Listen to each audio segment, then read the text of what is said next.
Good morning, everybody. The hearing today is going to begin by being live streamed. Those with electronic devices may report what they have heard in the hearing room, but only 10 minutes after the event that they are describing. Devices may not be used for the purpose of recording. Part of this morning's proceedings will be not broadcast by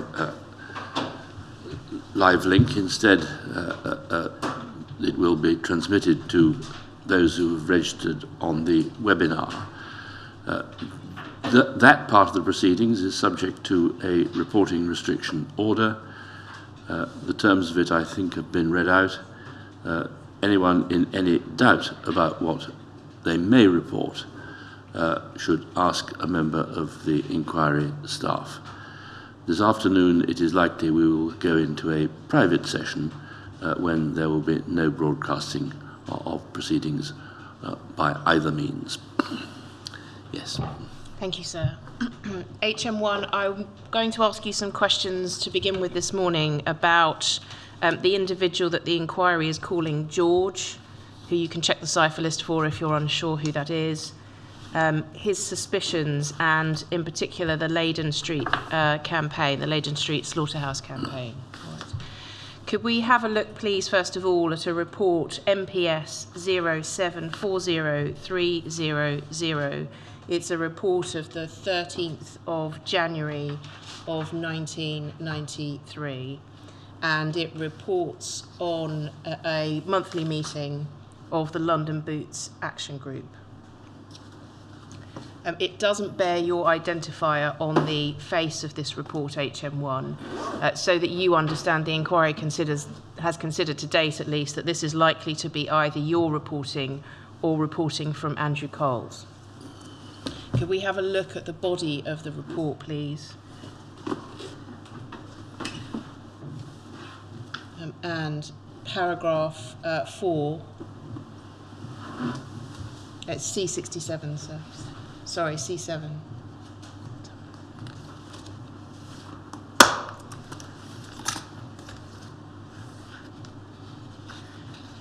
Paragraph 4 reads as follows. George expressed concern that details of these pickets were being leaked in advance to both Boots security staff and the police. He went on to claim that he suspected at least one person present at the meeting of being the source of such leaks and threatened to expose that person to prevent further leaks. However, he did not identify this person. Sorry, before I go on, I think I said the report was 1993, but it's 1992, so it's very early on in your deployment. I've got the wrong date, 30th of March 1992, I'm sorry. So very early on in your deployment, within a couple of months of it formally commencing. HM1, do you recall being present at a meeting of the London Boots Action Group when George expressed these concerns and suggested in particular that he thought somebody present at the meeting might be the source of the leaks? Yeah, that does sound familiar. So you were aware by March of 1992 that George was suspicious that there was somebody providing information to the police within London Boots Action Group? Yes.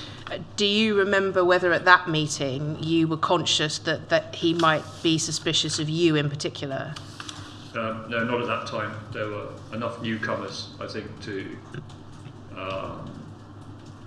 for me to believe otherwise. And sitting at a meeting, hearing somebody suggest that there were suspicions that there was somebody informing the police within the group, do you remember how you felt about being in that situation? Yeah, it was more or less the beginning of, I think, a constant reminder that you woke up and went to bed with that sort of suspicion of a suspicion every day. It's quite, it's quite a moment, especially when you know that it could be you. Can we take that report down now, please, and have a look at a document? We looked at this briefly for another purpose earlier on. It's MPS 0746168. It's your B19, sir. And HN1, this is a briefing note written by the managers, HN86, on the face of it. And we see on page 1 the date, the 29th of June 1992, so a few months after the London Boots Action Group meeting that we've just been looking at.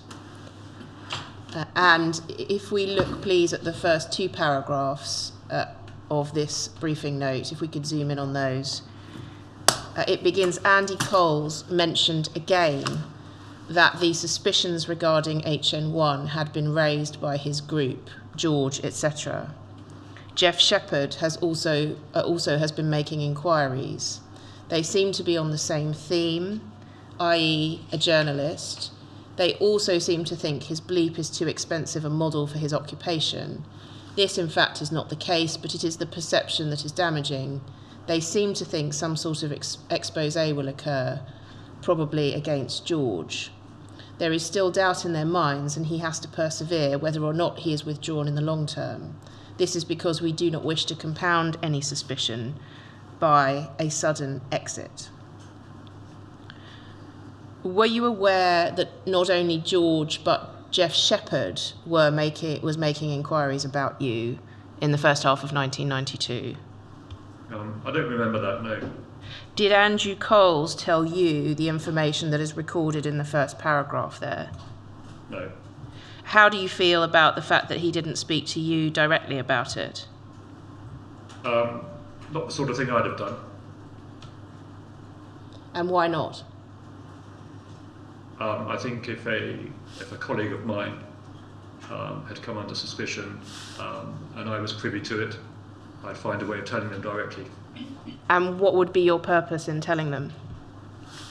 Well, professional loyalty for one thing, and duty of care the other. Could we look at the rest of this page, please?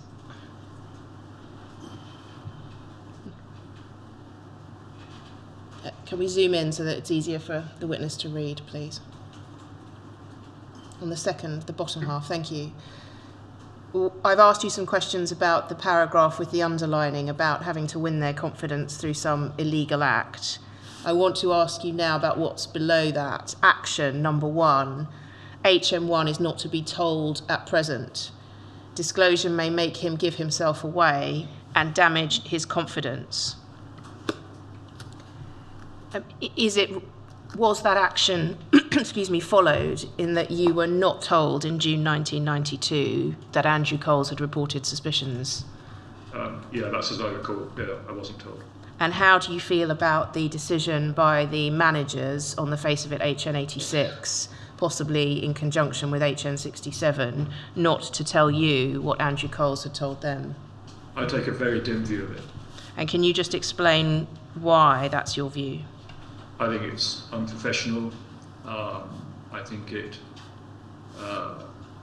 betrays a lack of trust across the unit. I think it indicates, don't know what I think really, other than just general lack of professionalism and some attempt to, I guess, create a sense of self-importance. This is known to the more senior person in the field. I take a very dim view of this. I will not attempt to conceal that. Is there any merit in the suggestion there that if they had disclosed to you that there were these suspicions, it may have damaged your confidence or caused you to give yourself away in some other fashion? Well, I mean, that's not how I view it. If that was the assessment, I should have been sent anywhere near any part of this operation. The second action point is that HN67 was to increase supervision discreetly, extra debriefings, etc., under the guise of further deployment/review within his field, and then a handwritten annotation suggests that a report, there would be a report by the 26th of July, so a month later or so, for review by the 31st of July. Did you become aware, looking back, of additional debriefings or additional discussions with HN67? No, I've no idea what that's a reference to. Could we look at the lessons learned section, please, at the bottom of the page? Lessons to be learned number 1 says this: it appears HM1 lied about his experience of having attended Huntsab's before, when it was obvious he had no experience and did not know what to do. Poor preparation. Had you lied, I mean, by inference to activists, about having experience of Huntsab's before when you were inexperienced in relation to them? No, I mean, I didn't lie. I mean, it was blatantly obvious. I had no experience as soon as I turned up, but I was a newcomer to the scene and said as much. Have you any idea where the suggestion that you lied about having previous experience came from? No. Do you agree, whether or not there was a lie, that you had prepared poorly for your deployment? Yeah, so there was a premature aspect to deploying without a proper cover address. In any other way apart from the cover address? No. Thank you. Can we take that down now, please, and have on the screen 0746167? So it's your B110. And I'm going to ask, this note runs in reverse chronological order, so can we start, please, at page 2 of the document? It's headed HM1 threat of exposure, and the earliest report in time is the 6th of August 1992, so not even 2 months after the note we've just been looking at. And HN67 records here, HM1, that he had an informal chat with you. Things within his organisation are obviously settling down, and he now appears to be progressing steadily. Do you agree that by August of 1992 you were progressing steadily? Yes. The note goes on, although George still does not trust HM1, Jeff Shepherd has now taken HM1 under his wing and is telling other comrades that he can vouch for him, almost as if he is acting as HM1's mentor within the organisation. Did you tell HN67 that George did not trust you, but Jeff Shepherd had taken you under his wing? No, I didn't. I mean, I didn't know that Jeff had in that sense. Jeff Shepherd's evidence to the inquiry is that he wasn't particularly close to you by August of 1992. Do you agree with that? I do agree with that, yes.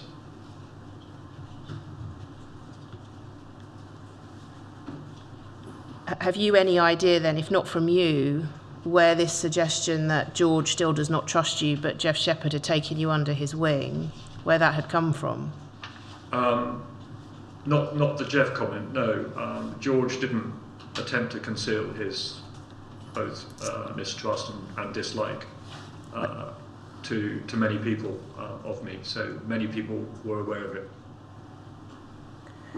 The note goes on, George is himself regarded by other members as erratic and eccentric, and it is widely thought that he is likely to receive a custodial sentence if convicted for the McDonald's offence. We'll come back to that later, the offence itself. HM1 is confident that he is not in danger of exposure, and as a result he seems to be gaining confidence. He is keen to continue developing within his field. Do you recall saying yourself to HN67 or anyone in management these things about George? Well, there would be ongoing conversations about the antagonistic relationship between me and him, and his distrust of me. But it was a fact that some of his sort of spontaneous behaviours gave me the benefit of the doubt, and he didn't have the credibility, I think, to secure any sort of movement of suspicion against me.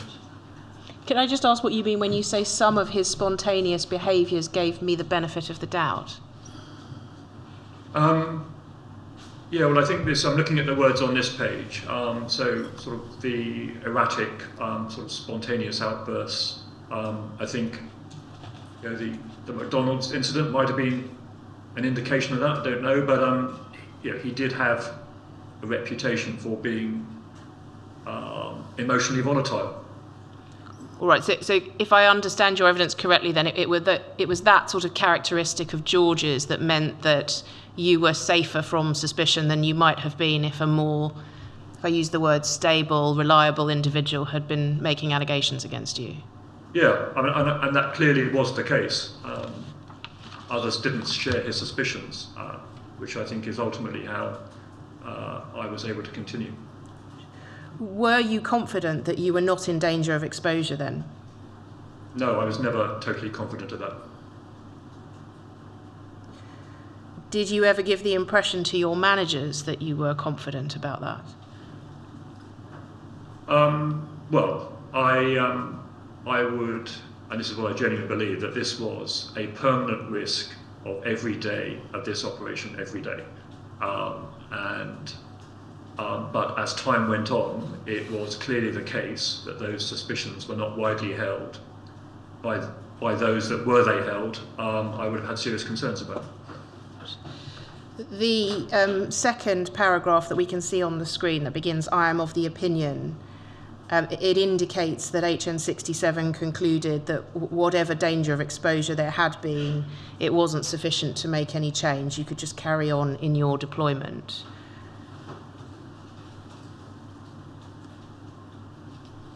Were you made aware at any stage that consideration was even being given to whether or not you should remain in the field at this stage? No, I didn't. No, not as starkly as that, no. Could we zoom out, please, and look at the handwritten annotations at the bottom of the page?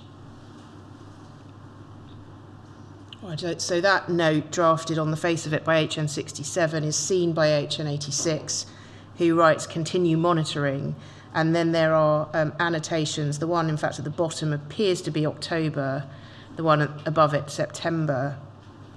The September annotation reads, "Had a quiet summer and looking forward to commencement of sabbing and more involvement in London Boots Action." More involvement. London Boots Action Group still, I think, that possibly posing a good base for activity. Providing, thank you, a good base for activity.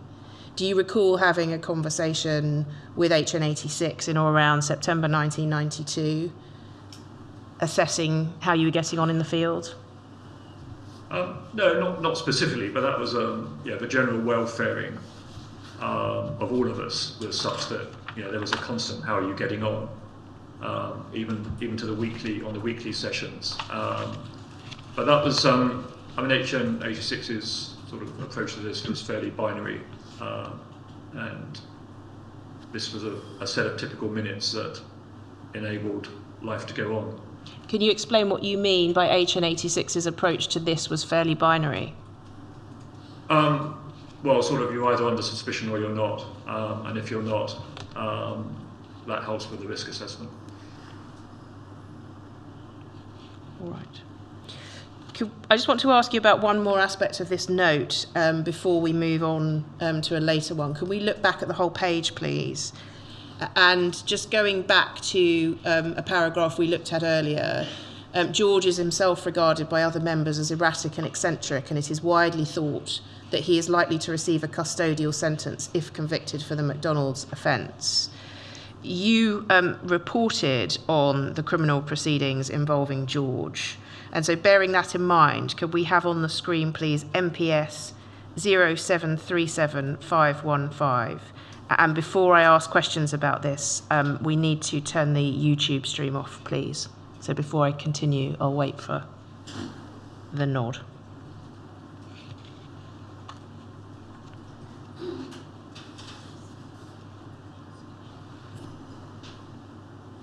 Okay, I'm told I can carry on. HN1. This is a report that bears your identifier. You see there on the cover page. And if we look at the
Thank you.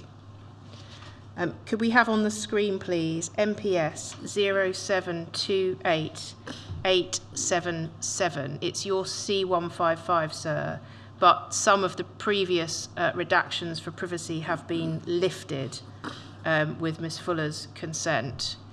And so there should be a version coming on the screen which may be less redacted than the hard copy version that you have, sir.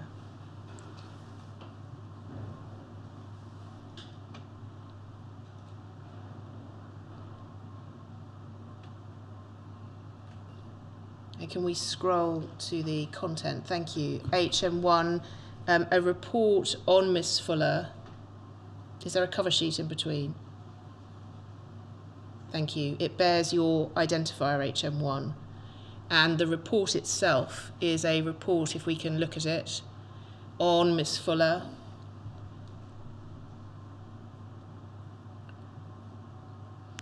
And I will read it into the record. Liz Fuller's recent bout of depression culminated in a suicide bid on the night of the 6th of May 1993, when she took an overdose of paracetamol washed down with a great deal of whiskey at her home address. The whiskey made her violently sick, and she survived with no apparent ill effects. She was consoled over the weekend by her friends Claire Hildreth, and then there are redactions. Fuller has been cheered up by the prospect of moving into a squat with Hildreth and another, thus distancing herself from her current cohabitee, who seems to be the root cause of her misery.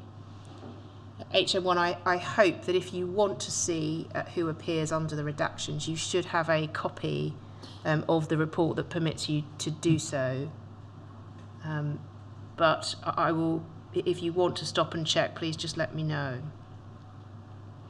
In your witness statement, when you were asked about this report, it's paragraph 482, you said that either Claire Hildreth or one of the individuals redacted for privacy must have told you about Miss Fuller's attempt at suicide.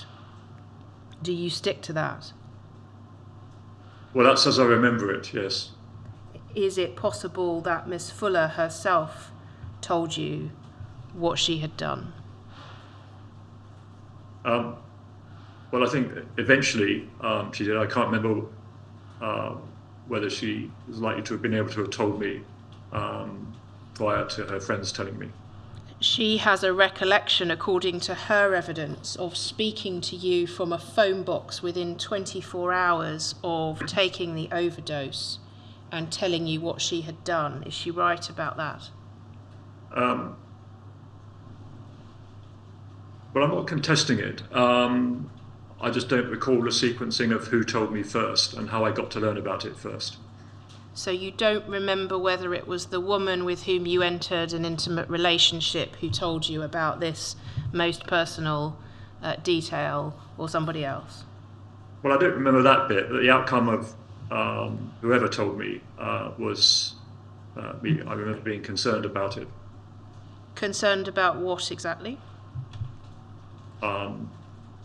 What she had done and being in this condition.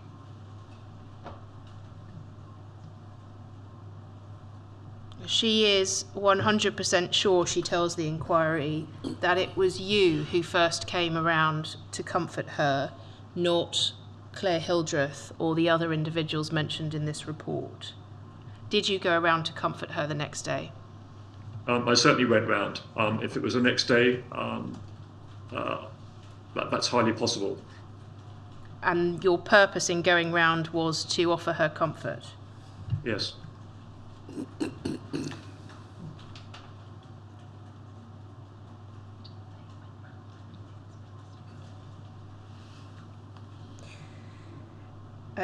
She says that when you went around, you checked if she was okay, you talked and you asked her if she needed to go to the hospital. Do you recall talking to her in those terms? Yeah, that would certainly have been part of it. The detail in the report that what Miss Fuller had done was to take an overdose of paracetamol, washed down with a great deal of whiskey. Is that information that you got directly from her? I can't remember whether it was from her, whether it was from Claire or one of her friends. Is it something that you discussed when you went around to comfort her?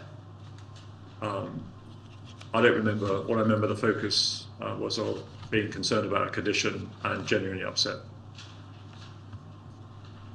Well, that was one focus, but another focus appears to have been to write an intelligence report about it, doesn't it, HM1? Yes. Why did you report that Miss Fuller had attempted to take her own life?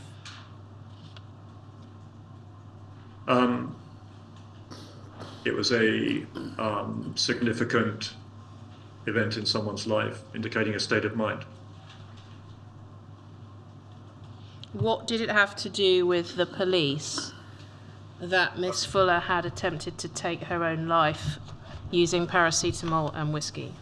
So with the general police, absolutely nothing, but this wasn't for dissemination to the local police. How do you know that? Well, there would have been no customer for it. Well, then what was the purpose in reporting it if there was no customer for it? Well, I think someone who's committed to a cause, to the degree that Liz was, who tries to commit suicide, is an indicator of a period of trauma, and as an indicator and of what might happen next, don't know, but it's certainly an indication of trauma. Is the reality that this sort of deeply personal event is of no legitimate interest to special branch or policing of any kind? Well, I'd contest that an indication of a state of mind when it comes to reporting on subjects of interest where people are driven by a cause that is emotional is irrelevant. I accept that it's very private, but the nature of my friendship was as a trusted one, but it wasn't information for sharing anything than beyond the confines of the SDS. Where in that report does it say, do not share this intelligence beyond the confines of the SDS? Well, it doesn't. That was my faith in the system, that intelligence didn't get disseminated other than where there was a need to do so. And why did anybody within the SDS need to know about this? I thought it indicated a state of mind linked to a particularly traumatic set of events, or whatever the event was. Why did anybody in the SDS need to know about that state of mind? Well, state of mind is an indicator of possible intent further down the line. What does that have to do with the SDS? If you're saying this is not for dissemination to special branch, where analyses are being made of whether certain individuals might have, for example, criminal or subversive intentions, then what is the point of reporting it? I think, crudely, it's an indication of stability, or otherwise. What is the purpose of reporting somebody's stability to the SDS managers? I think in isolation, little, but as I don't like this term, but as a dot in an assessment of someone's disposition and mindset, it's part of the building of someone's demeanour. Taken to its logical conclusion, that rationale would have permitted you to report just about anything on somebody who you identified to be an animal rights activist, wouldn't it? Well, the nature of the operation I was a part of was very much about the reporting on individuals of interest through the building of close associations. So had that information not been of relevance, then doubtless I would have been told about it. But it was deemed to be, at the time, worthy of inclusion for very limited distribution. And nobody told you on receiving this information, please don't report this sort of private detail. We don't need to disseminate this further up the chain. Yeah, well, I'm not sure it was disseminated, but no, there was no such instruction. The fact that you formed close associations with individuals in order to do your job of gathering intelligence did not mean that you reported every single detail about their personal or private life, did it? No, it was a judgment call. So finally, can I ask you once more, can you assist us as to why you considered this information to be relevant to report? Well, all I can answer is with the state of mind and fragility. And the relevance of that to the SDS was what? The relevance of that to the SDS were for people committed to a course of action that required people to operate outside, if you like, the vast swathes of people operating within legal norms. Might have been an indicator of a propensity for possibly more violent action while being of fragile disposition. But you were quite close to her by this time, weren't you? You were quite a close friend of hers. Yes. So you were able to assess, weren't you, by now, whether or not the fact that she was willing to cause harm to herself was any indicator whatsoever of whether she was willing to cause harm to anybody else or to anybody else's property? Well, in the moment, I wasn't capable of making, nor professionally was I even able to make that sort of clinical distinction. And if you weren't, neither were those in the SDS to whom you were reporting this information. It wasn't of use to them, was it? Well, I maintained through my sort of previous explanation that it was relevant. You attended upon her when you learned of this to offer her some comfort. Does that indicate that you felt any genuine level of compassion for her by this stage? Yes. Well, it doesn't only indicate that. I genuinely had that.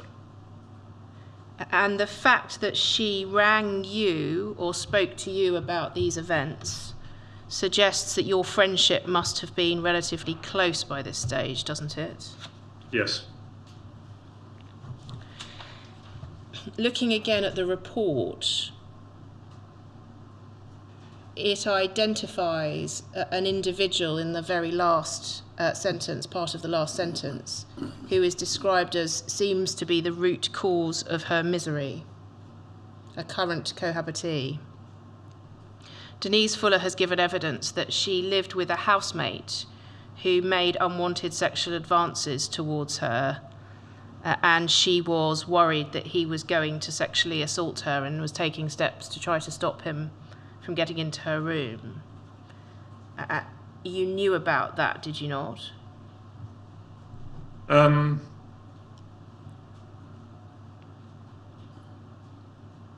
know. I clearly knew something. That's the root cause of her misery. That's alluding to something, is it not?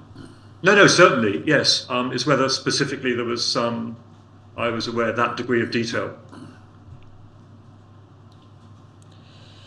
The report also suggests that she has been, to quote, cheered up by the prospect of moving into a squat with Claire Hildreth and another, distancing herself from her current cohabitee. Given that Miss Fuller appears to have been in a state which involved some fairly serious mental health difficulties, do you consider that suggesting she was cheered up by the prospect of a move to be somewhat trivializing what was going on? Not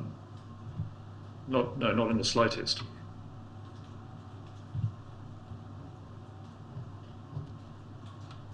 Did you have any discussion with your managers after you reported this information about whether, as a serving police officer, you owed this individual a particular duty of care, given her fragile state?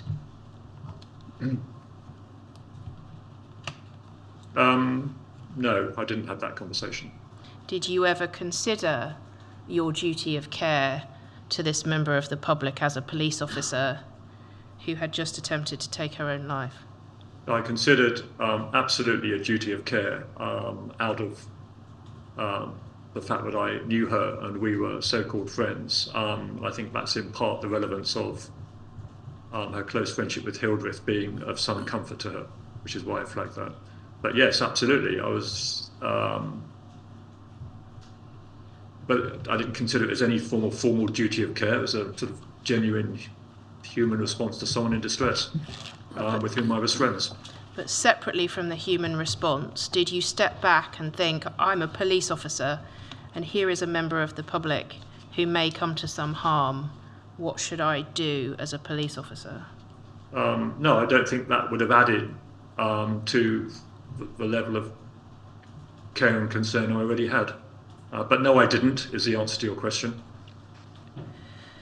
Before I leave this report, can I ask why, if you're able to assist at all, as to why it's silent as to Matt Rayner's part in comforting Miss Fuller?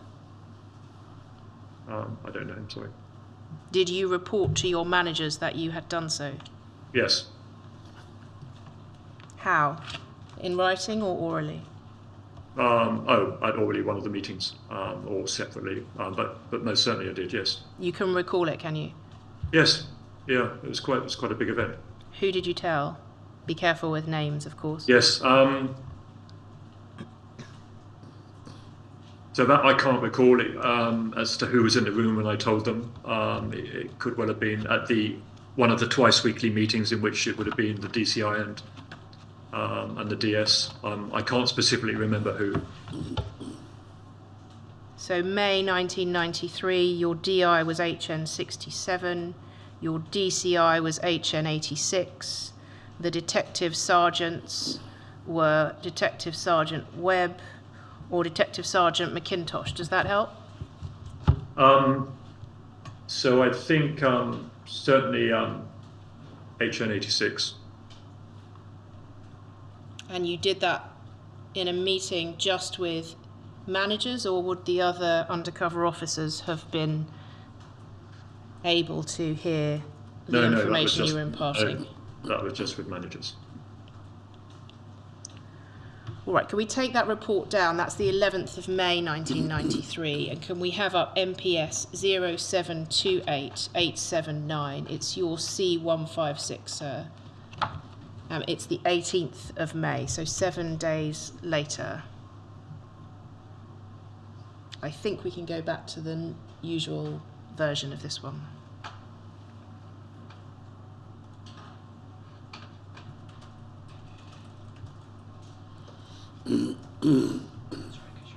Yes, MPS 0728879.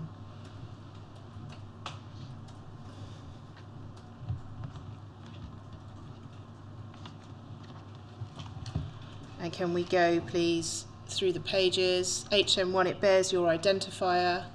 If we look at the body of the report, please. Another report on Miss Fuller, and it's reporting that she has moved address. Do you see that, HM1?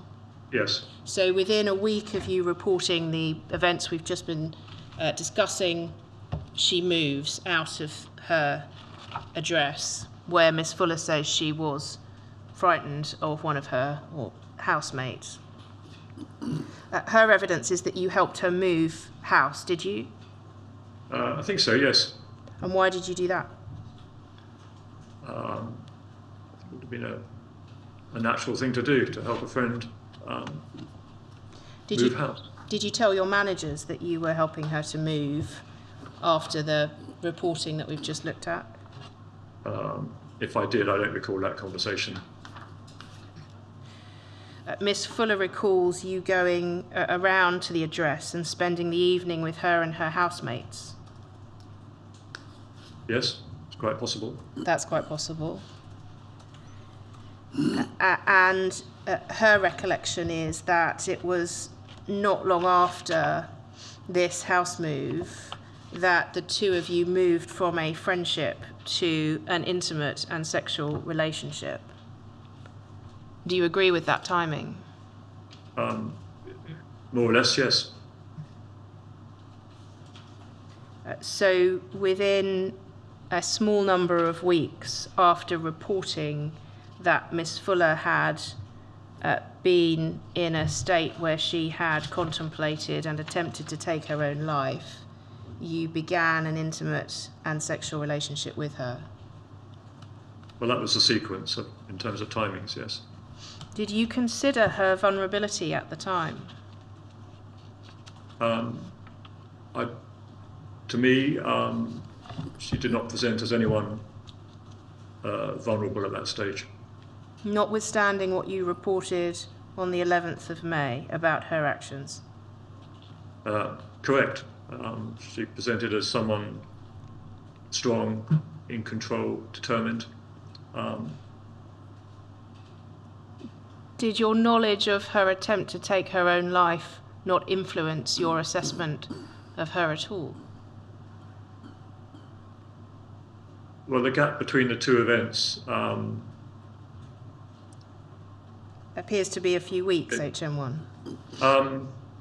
well, whether it was, it was in the way that Liz had appeared to have been able to deal with that and come through it with the support of her friends, seemed to me to be anything other than vulnerable.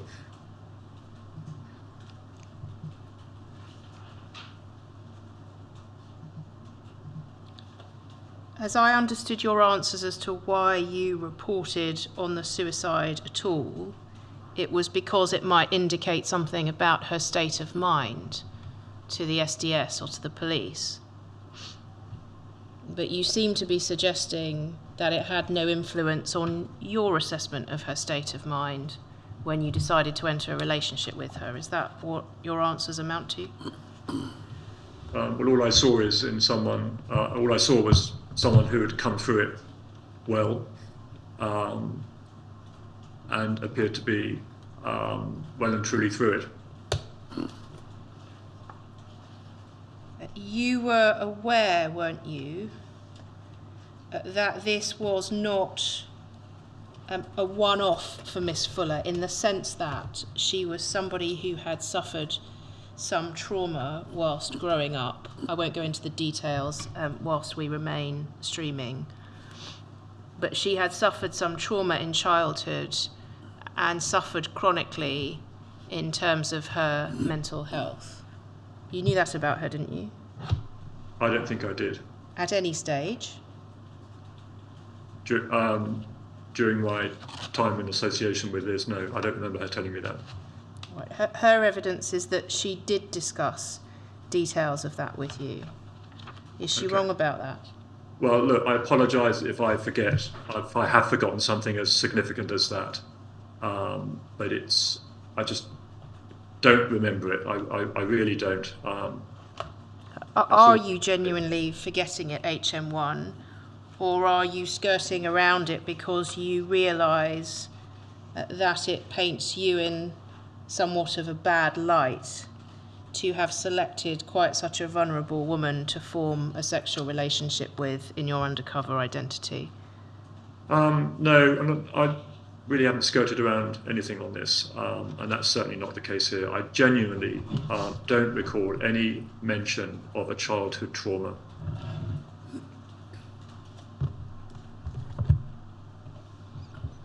Could we have up on the screen, please, your witness statement, paragraph 467, so page 210 at the bottom and over the page.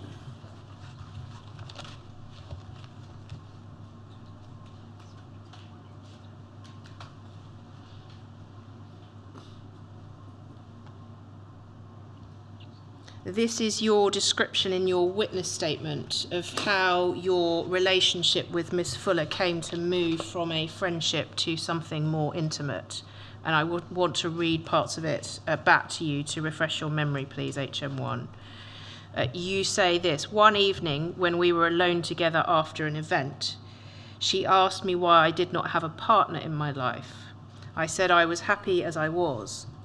She told me she was interested in someone, but she did not believe that they felt the same way. From her look, I believed this was a reference to me. I asked her how she could be sure that the person in question was not interested, or something similar, which gave me room to retreat if I'd got the wrong end of the stick. We then had a conversation about it. I cannot recall exactly what was said, but it became clear that I was correct about what she meant. I responded positively, but I cannot remember the words I used. Although it came as a surprise, and I was on the back foot as she had made the first move, both my words and then us kissing would have given a clear impression of how I felt. How is it that you're able to remember that conversation and what came of it in that much detail, HM1? I'd say that was a fairly significant event. Significant to you in what way or ways? Well, declaring one's affections for someone. Well, according to this, excuse me, sorry. Just pick up my file from the floor. According to this, it wasn't a case of you declaring your affections for her, but of her declaring affections for you and putting you on the back foot. Have I understood that correctly? Well, I think if you read that in its entirety, as you just have done, I think the indicators were there during that conversation that allowed us both to, or as part of that sort of brief exchange, that declaration to be made. Sorry, what declaration to be made? Well, declaring one's affections for what actually happened as a result of that conversation. Ms. Fuller has said in evidence that the conversation did not happen like that at all. How confident are you in your recollection of a conversation of that nature? Well, I'm pretty confident, but you know, if there's a different version of that, then that sort of materially affects ultimately what happened. I'm not aware of it. That's my recollection. I think we both agree, don't we, on the same outcome. I'm not asking about the outcome. I'm asking about how it came about. Miss Fuller's evidence is that you were quite flirtatious, and not just with her. Is she accurate? No, I didn't consider myself to be flirtatious at all, and especially with reference to and not with her. And that far from being in a strong and stable position just a few or a handful of weeks after attempting to take her own life, she was an individual with low self-esteem, which would have been apparent to you. Do you accept that evidence? No, I saw no evidence of low esteem. None at all? No, not at all. I almost looked up to her in her steeliness and her control and her resolve. Her evidence is quite the opposite, that she in fact held you in high regard. Do you accept or reject that evidence? Well, I guess we could have both, and probably did, therefore hold each other in high regard. I don't think those are conflicting accounts. Her evidence is that she did not invite you, as it were, in the way that you describe, to a relationship, putting you on the back foot, and that it was not she who made the first move. What do you have to say to that? All I can say is from the statement you just put up, that is actually how I remember it happening. And what do you say to her evidence that this wasn't simply after you dropped her off at a meeting, but an evening when you had purposely gone round to her, where she lived with her housemates? Well, I recall it as after a meeting, but if it was on a different occasion, I'm not going to, I wouldn't dispute that. I don't recall specifically the events leading up to being in her house. I thought it was after a meeting, but it could have been through an invitation to come round. You did go round to her house otherwise than after meetings and events. Is that right? Yes. At the bottom of paragraph 467, you say, "I do not remember if I stayed over that evening, but it was fairly soon afterwards that I did start staying over and we started having sex." Her memory, Miss Fuller's memory, is that in fact you had sex for the first time on that very first evening when you started kissing. What do you say as to whether she might be right about that? She might be right.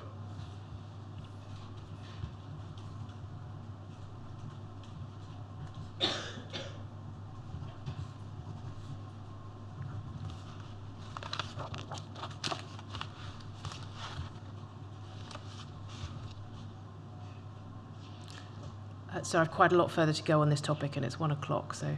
Yes. We'll resume now at 2.